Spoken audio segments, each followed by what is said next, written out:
उन्हाळ्याच्या सुट्टीमध्ये जर का तुम्हाला कुठे देवदर्शनाला जायचं असेल तर याच्यासारखं दर्शन तुमचं कुठंच होणार नाही।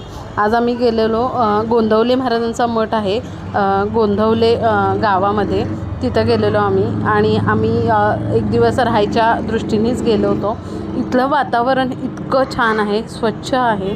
तुम्ही कोणत्याही क्षेत्रामध्ये किंवा कोणत्याही देवस्थानामध्ये जा, तुम्हाला एवढी स्वच्छता तरी कुठेच नाही दिसणार। आणि आम्हाला एवढी मोठी रूम दिलेली, प्रत्येकाला सेपरेट बेड होता आणि आम्ही गेल्यानंतर थोडंसं फ्रेश वगैरे झालो आणि देवदर्शनाला गेलो। याचा संपूर्ण मोठा व्हिडिओ कसं आहे मंदिर, कुठून कुठं जायचं आहे ह्याचा लॉंग व्हिडिओ मी अपलोड केलेला आहे, तुम्ही नक्की एकदा बघा।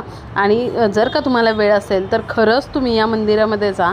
आणि जर का मनाला जर का शांती हवी असेल तर तिथं मंदिरामध्ये गेल्यावर तुम्हाला नक्की भेटेल, याची गॅरंटी आहे मला। आणि आम्ही संध्याकाळी प्रसाद वगैरे घेतला आणि एक दिवस तिथं राहिलो। संध्याकाळी आरती वगैरे असते, खूप छान वाटतं, मन प्रसन्न वाटतं।